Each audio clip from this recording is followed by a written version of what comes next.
흔들리지 않는 돈의 법칙, 저자 토니 로빈스. 겨울이 오고 있다. 그런데 언제 올 것인가? 시장 폭락의 공포를 잠재우는 팩트. 증권 투자로 돈을 버는 비결은 그것을 두려워하지 않는 것이다. 피터 린치. 핵심으로 들어가기 전에 딱 2분만 시간을 내서 당신이 이미 알고 있을 법한 기본 개념에 대해 먼저 살펴봅시다. 먼저 단순하면서도 충격적인 예시를 통해 복리의 놀라움에 대해 알아보겠습니다. 조와 밥이라는 두 친구가 있었습니다. 그들은 각각 한 달에 $300, 약 34만 원을 투자하기로 결심했는데 조는 19세에 저축을 시작해 8년 동안 지속하다가 27세에 중단했습니다. 그가 이제까지 모은 돈은 총 $28,800, 약 3,300만 원입니다. 조의 종잣돈은 연 10% 복리, 지난 미국 증시 수익률로 불어났습니다. 65세에 퇴직했을 때 조가 얻게 된 돈은 $186만 3,287, 약 21억입니다. 별로 많다고 할 수 없는 금액이 거의 $200만 달러로 불어난 것입니다. 놀랍지 않은가요? 한편 그의 친구 밥은 투자를 시작한 것은 27세 때였습니다. 65세가 될 때까지 자그마치 39년 동안 매달 $300를 꼬박꼬박 납입했습니다. 그의 돈도 연 10% 복리로 불어났고 그 결과 65세에 은퇴한 밥은 $159만 8,733, 약 18억 6천만 원을 손에 넣게 되었습니다. 여기서 잠시 생각해 봅시다. 밥은 총 $14만, 약 1억 6천만 원을 투자했습니다. 조의 투자금보다 거의 5배에 달하는 액수입니다. 하지만 결과를 보면 조는 밥보다 $27만, 약 3억 원이나 더 많은 수익을 얻었습니다. 심지어 27세 이후로는 한 푼도 더 넣지 않았는데도 말입니다. 아주 단순합니다. 일찍 시작했기 때문입니다. 이번에는 조가 27세에 납입을 중단하지 않고 65세까지 매달 $300를 넣었다고 가정해봅시다. 그럴 경우 65세에 그의 순자산은 $345만 3,010, 약 40억입니다. 복리는 시간의 흐름에 따라 적은 돈도 방대한 재산으로 불려줍니다. 여기서 진짜 신기한 점이 뭔지 아는가요? 대부분의 사람들이 이 복리의 힘을 제대로 활용하지 못한다는 것입니다. 거금을 축적할 수 있는 기적이 바로 눈앞에 놓여 있는데 말입니다. 대신에 사람들은 돈을 좀 더 벌면 부자가 될 수 있다고 믿습니다. 충분한 소득을 벌면 경제적으로 자유로워질 수 있다는 믿음은 아주 흔한 착각입니다. 실은 절대로 그렇게 간단한 문제가 아닙니다. 우리는 세상 전부를 소유할 수 있을 만큼의 큰 돈을 벌고도 어떻게 투자할지 몰라서 빈털터리가 된 수많은 영화배우와 가수, 운동선수를 알고 있습니다. 전성기에 출연료를 편당 $10,000를 받던 배우 킴 베이싱어는 결국 파산하고 말았습니다. 여기서 얻을 수 있는 교훈은 무엇인가요? 수입만으로는 재정적 자유를 얻을 수 없습니다. 부자가 되는 진정한 길은 자산의 일부를 투자하여 오랜 기간 복리로 불리는 데 있습니다. 그것이 바로 아무것도 하지 않고 부자가 되는 길입니다. 어디에 투자할 것인가?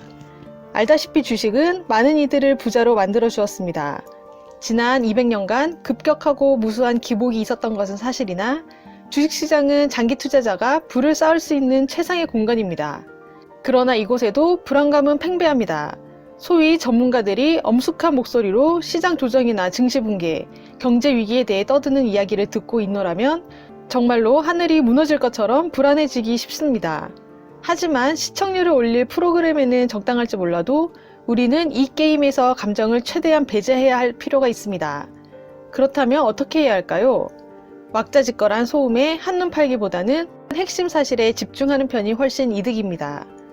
팩트, 1900년 이후 조정장은 시장 최고가에서 최소 10% 하락, 평균적으로 거의 매년 발생한다. 예를 들어 1900년 이후 조정장은 평균적으로 거의 매년 발생했습니다.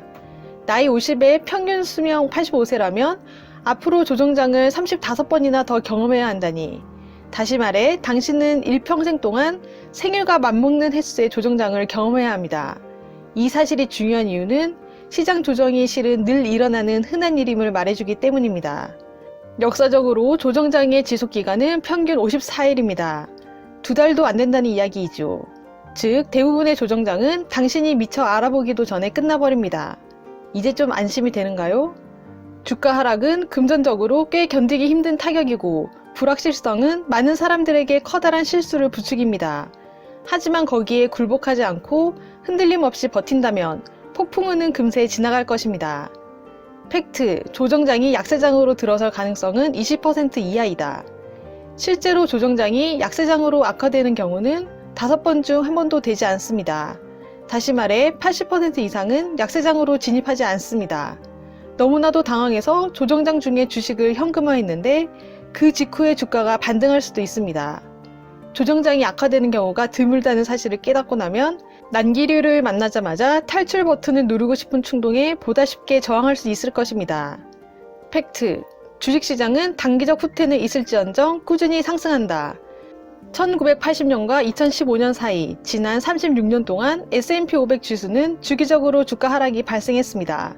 하지만 무서워할 필요 없습니다. 그저 평소처럼 때가 되어 겨울이 찾아왔을 뿐입니다. 진짜 놀라운 부분은 따로 있습니다. 다음 표에서 볼 수 있듯이 주가는 궁극적으로 지난 36년 중에서 27년간 상승했습니다. 다시 말해 단기적으로는 시장이 타격을 입고 우울한 소식이 들려오더라도 장기적으로는 반드시 긍정적인 궤도로 돌아간다는 의미입니다.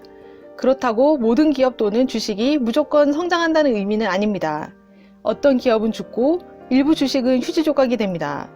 S&P 500 같은 지수 전체를 따라가는 인덱스 펀드의 장점 중 하나는 약한 회사들은 필연적으로 도태되는 한편 보다 강하고 튼튼한 회사들이 그 자리를 메운다는 것이죠. 인덱스 펀드의 구성이 이렇게 저절로 업데이트됨으로써 당신은 이득을 얻습니다. 팩트, 가장 위험한 행동은 시장에 참여하지 않는 것이다. 우리 같은 평범한 사람이 시장의 횡보를 예측하기란 어려운 일입니다. 그럼에도 주가가 꼭대기에 머무를 때면 당신의 현금을 쥐고 경기장 밖에서 얼쩡거리는 편이 안전하다고 생각할지 모릅니다. 문제는 아무리 짧은 기간이라도 경기장 밖에 앉아 있으면 값비싼 대가를 치를 수 있다는 것입니다. 아래 표를 보면 시장에서 가장 좋은 거래일을 며칠만 놓쳐도 수익률에는 치명적일 수 있음을 알 수 있습니다. 1996년부터 2015년까지 S&P 500 지수는 연평균 8.2% 수익을 기록했습니다. 그러나 이 20년 동안 최고 거래일 10일을 놓쳤다면 수익은 겨우 4.5%에 불과했을 것입니다. 믿어지는가요? 20년 중 고작 열흘을 빠뜨렸다고 수익이 절반으로 줄다니. 심지어 이게 다가 아닙니다. 만일 최고 거래일 20일을 놓쳤다면 수익은 연간 8.2%에서 무려 2.1%로 급락합니다. 30일을 놓쳤다면 심지어 0%입니다. 여기서 알 수 있는 메시지는 명확합니다. 재정적 안정을 쟁취하는 데 있어 가장 큰 위험 요소는 증시 붕괴가 아닙니다. 바로 시장에 참여하지 않는 것입니다. 장기적인 재정적 성공의 필수적인 기본 규칙 중 하나는 시장에 참여해 자리를 지키는 것입니다. 그래야 수익을 챙기고 돈을 벌 수 있습니다. 이에 관해 존 보글이 완벽한 조언을 했습니다. 아무것도 하지 말고 그냥 거기에 있기만 하면 됩니다.